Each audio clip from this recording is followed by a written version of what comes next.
TJ de Roraima nega irregularidade e defende pagamento de 72 mil a magistrados. Vamos lá. O TJ de Rondônia, o Tribunal de Justiça de Rondônia, se manifestou ontem sobre o pagamento de magistrados acima do limite estabelecido pelo STF. Em nota, a Corte Estadual afirmou que o salário de 72 mil apontado por reportagem da Folha está dentro de parâmetros fixados pelo STF. O TJRO ressalta que não houve criação de vantagem local, pagamento sem base normativa ou adoção de qualquer medida destinada a contornar a decisão do STF. Na segunda, os ministros Alexandre Moraes, Zanin e Flávio Dino determinaram que os presidentes dos tribunais de justiça do DF, Goiás, Maranhão, Paraná, Rio de Janeiro, Rio Grande do Norte e Rondônia prestassem esclarecimentos em até 48 horas sobre pagamentos magistrados. Por que tá falando de Rondônia e a manchete é de Roraima? Eles erraram, será? Porque Roraima é RE. A decisão dos ministros foi tomada após reportagem da Folha apontar que os 7 tribunais teriam descumprido o entendimento fixado pela STF em março desse ano. A decisão, que girava em torno dos penduricários, limitou pagamentos a magistrados. Segundo a nota, o TJRO ainda prepara a resposta definitiva para o STF. O texto afirma que o pagamento observa, além da decisão do STF, a resolução conjunta editada pela CNJ e pelo CNMP. O tribunal ainda afirmou que a folha de pagamento é processada com base em critérios legais e tal. O tribunal contestou o cálculo feito pela Folha. Segundo a nota, o valor de 62 mil apontado pela reportagem com o máximo que o magistrado poderia receber, parte da premissa equivocada, pois desconsidera a parcela da valorização por tempo de atividade na carreira. De acordo com o tribunal, essa verba é reconhecida pelo STF sendo devida conforme o tempo de exercício em atividade. É o seguinte, funciona assim, quando você tem tempo de atividade maior, você vai recebendo a mais por isso, que é uma coisa positiva, uma coisa que deve existir, tá? Agora, como os salários já são muito altos, né? E você começa agora com essas verbas que fogem do teto, porque ela não é necessariamente uma gratificação, aí começa uma indenização, uma bonificação, não sei lá, que foge do limite constitucional do teto, você começa com, por causa do jogo de palavras, poder pagar mais pros caras. Por isso que eu tô falando, cara, tem de haver uma reforma constitucional para impedir essa manobrinha. Eu já falei várias vezes aqui.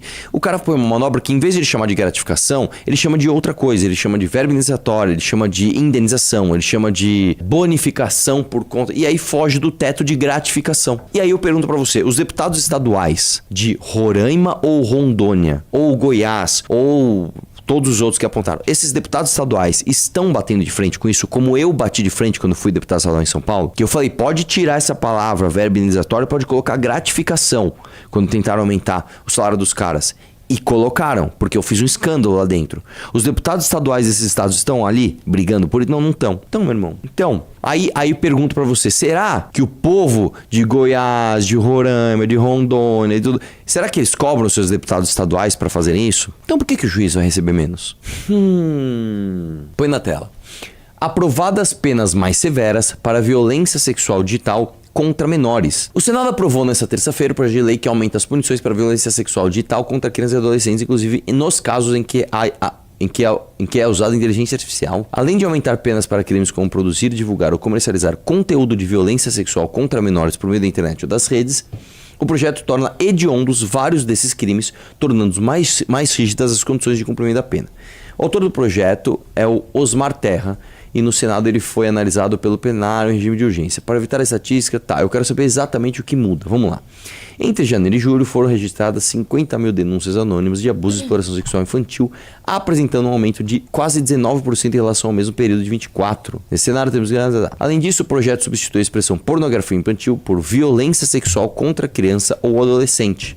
Na legislação sobre o tema, para a senadora Damares Alves elogiou o trabalho, tal. Eu quero saber o que muda na prática. Desce aí. Produção e divulgação. O texto aumenta as penas de crimes já previstos no Estatuto da Criança e do Adolescente. Nos casos de produção, reprodução, direção, fotografia, filmagem ou registro de conteúdo de violência sexual contra a criança ou adolescente, assim como a sua venda ou exposição, a pena atual é de 4 a 8 anos, o que é um absurdo, porque se você pega 4 anos e você pode, apesar que não pena sei se tem... Pena de 4 anos você não é nem... Você não chega a ser preso. Então, mas eu não sei. Existe algum crime hediondo que a pena é 4 anos? Porque eu acho que pra crime hediondo, não sei se tem... Eu não sei. Não, que eu me lembre. Mas, exatamente, se você pegar 4 anos, você nem vai preso. Então, sei lá, você chamou... Mas essa daqui é a pena atual, eles aumentaram a pena, entendeu? Tá aqui, ó. Então, é isso que eu tô falando. A pena de 4 a 8 era um absurdo, realmente. 4 anos é um absurdo, porque você sequer vai preso. A base aqui, tinha que aumentar. Você fica preso no regime semiaberto, e multa. O projeto eleva essa punição para 4 a 10 anos. O que também acho errado. Tinha que aumentar mais a pena base. É lógico, porque não pode começar com 4 anos, cara. Porque se começa com 4 anos, o cara sequer vai preso. Tudo bem que deve ser aquele caso menor, né? Imagino que tipo assim, sei lá, o cara tava na sala quando alguém fez alguma coisa, sei lá, imagino eu, não sei. Mas 4 anos você nem vai preso. A pena é aumentada em 1/3 se a venda ou exposição ocorrer por meio da internet. O que pra mim também não faz sentido, porque se o cara vendeu de forma física, ou tô com uma fita VHS de uma menor que eu filmei ali, ou se ele vende na internet, pra mim acho que não tem que ter, acho que tem que ser pena igual pros dois, das redes sociais ou de outras tecnologias de informação e comunicação. Além disso, a proposta aumenta a punição para quem oferece, troca, disponibiliza, transmite, distribui, publica ou divulga material de violência sexual contra criança ou adolescente. Pera, é diferente isso? A proposta aumenta a punição para quem oferece, troca, disponibiliza, transmite, distribui, publica ou divulga material de violência sexual contra criança ou adolescente. Hoje a pena prevista para esses atos é de 3 a 6 anos, o que é menor ainda de reclusão e multa.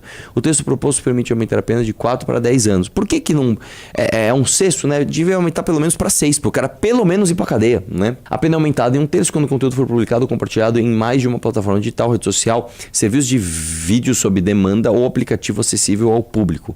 Armazenamento. A pena atual para quem adquire, possui ou armazena esse tipo de material é de 1 a 4 anos de reclusão e multa.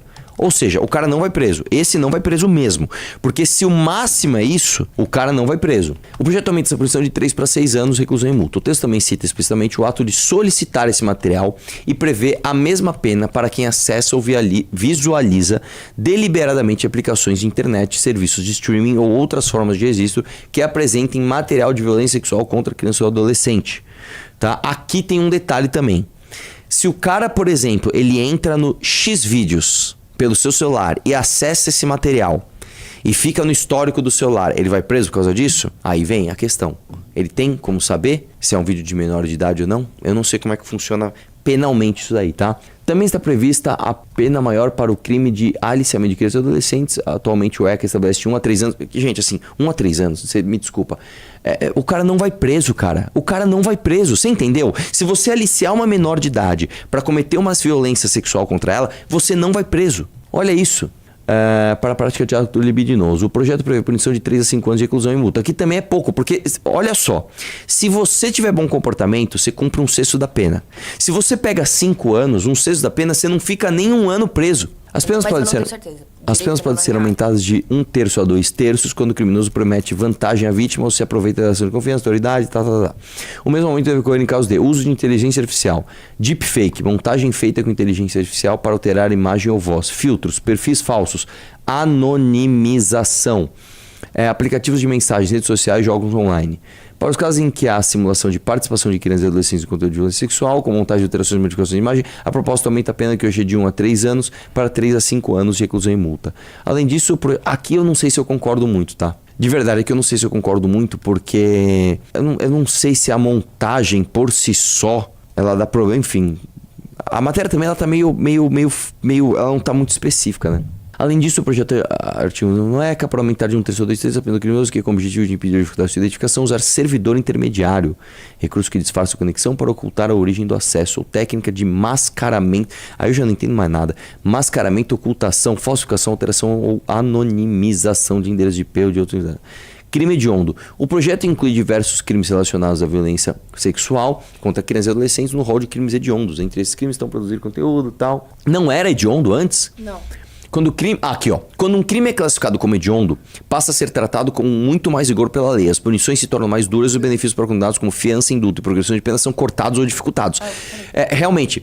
Mas por que então a gente tem aqueles casos onde o cara ele estupra uma mulher e ele consegue a saidinha? Teve aquele cara, o cara estuprou a mina, aí ele saiu na saidinha e estuprou a mãe e a irmã dela. Tipo assim, mano. Absurdos jurídicos do Brasil. Pois é, o projeto autoriza a chamada ronda virtual, ser realizado por órgãos investigativos oficiais para identificar e coletar arquivos em ambientes digitais públicos relacionados a crime contra a violência sexual contra crianças e adolescentes. Os ambientes presta atenção. Os benefícios são cortados ou dificultados. Não necessariamente só cortados.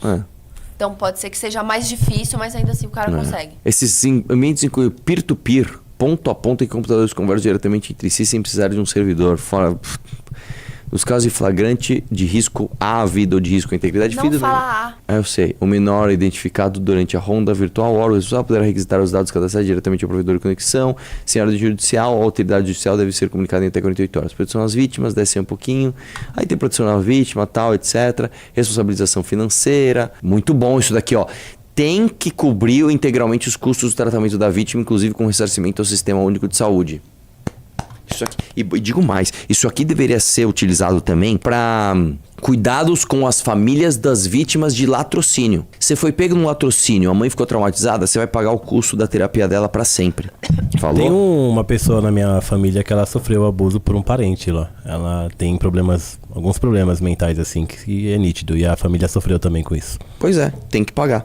O cara mandou assim, leis que nunca são cumpridas. Não, cara, tem leis no Brasil que são muito cumpridas. Eu vou dar um exemplo. Lei de pensão no Brasil é cumprida. Calma que vai ter uma notícia sobre isso, tá? Lei trabalhista é cumprida. Eu acho que leis para esse tipo de crime contra a criança é cumprida. Tanto que é o seguinte, cara, na rede social, né, as redes sociais de credibilidade, né, o próprio Instagram, X e tal, a nudez contra a criança e adolescente, ela cai rapidinho. O que o Felco tava denunciando naquela época é que às vezes tinha coisas disfarçadas. Então, por exemplo, tinha umas menininhas lá dançando de biquíni. Não era necessariamente nudez, tal, e meio ficava na zona cinzenta e deixava. Mas se tem ali a violência, o negócio cai rápido. Põe lá. Essa é foda, hein? Essa é foda. Ô Luísio, você prefere assumir que você é abusador ou você prefere assumir que você é broxa? É isso, broxa. cara. O cara ficou no dilema. Depende, você vai preso porque é broxa? Então pessoal, broxa. vamos lá. Defesa de ministro do STJ apresentar laudo de disfunção erétil para contestar a acusação de importunação sexual. Laudo foi anexado a processo que tramita sob sigilo no STF. Vamos lá. Que isso é outra coisa também, né, cara? Como é que o negócio tramita sob sigilo e a gente está lendo a notícia? Como? Cara, sigilo no Brasil nunca é respeitado. É impressionante isso, cara. A defesa do ministro afastado do Superior Tribunal de Justiça, STJ, Marco Buzzi, apresentou laudos de que o magistrado sofre de disfunção erétil para contestar as alegações de uma das pessoas que o denunciaram. Os advogados anexaram os documentos ao processo que tramita no STF para sustentar o relato ser incompatível com a condição médica do acusado. Afastado das funções de fevereiro, Buzzi é alvo de 2 acusações de importunação sexual consideradas graves pelo próprio colega da corte. Eu vou te falar uma coisa. Primeiro que disfunção erétil não é uma coisa que ela é 100%. Não é que o cara é 100% broxa. Se o cara, por exemplo, ele tem não impede o cara de ter desejo sexual e de Exatamente, assediar. cara. Eu posso assediar uma pessoa e não Exatamente. tenho disfunção erétil. Exatamente. A pessoa, o primeiro que é o seguinte, tem caras que têm aqueles fetiches estranhos. Então vamos supor, o cara, sei lá, ele gosta de... Anã. Ele gosta de anã e gosta de apanhar. Beleza. Ele gosta de apanhar de anões. Aí, beleza. Ele pega uma mina gata, ele tem uma disfunção erétil. Ó, como eu sou broxa. Mas, de repente, se uma anã começar a bater nele, ele fica loucão. Então, a disfunção erétil, que 99% das vezes é psicológica e não física, ela depende disso também. Fala aí. Eu trabalhei... Com um broxa. Não, com broxa eu trabalho todos os dias, mas não passado. Ó, Luiz, ela tá te expondo aí, velho.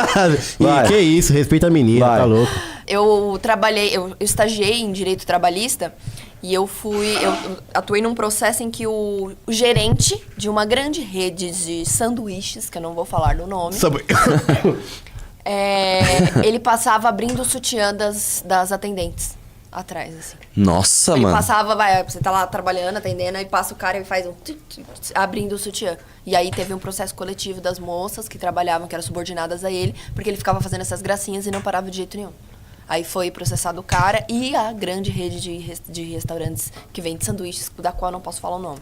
Mas, por exemplo, esse cara ele fez um assédio sexual, é um tipo de assédio, você ficar abrindo sutiã de mulher que não sem permissão.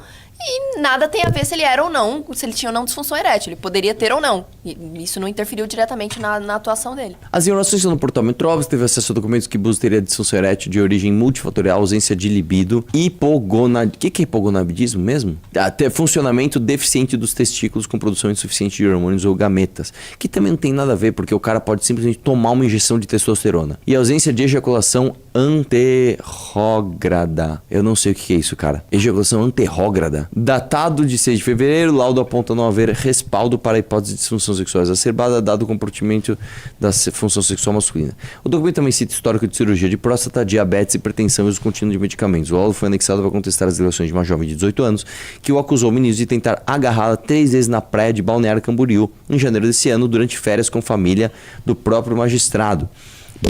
Buzzi também foi acusado por uma funcionária terceirizada que trabalhou no gabinete dele na função de secretária. A Polícia Federal vai investigar o disparo de mensagem integrantes do STJ sobre o caso. O envio da mensagem feito por um número de DDD do Rio Grande do Sul despertou a desconfiança de ministros da corte que se trata de uma forma de tumultuar o julgamento do plenário do STJ que deve ser o destino de Buzzi. A mensagem enviada aos ministros obtida pelo Galfala em reviravolta no caso Buzzi, dizendo uma das supostas vítimas afirmou em depoimento que não houve nada e que ele sempre foi respeitoso. Tipo assim, o cara comprou esses serviços, tá ligado?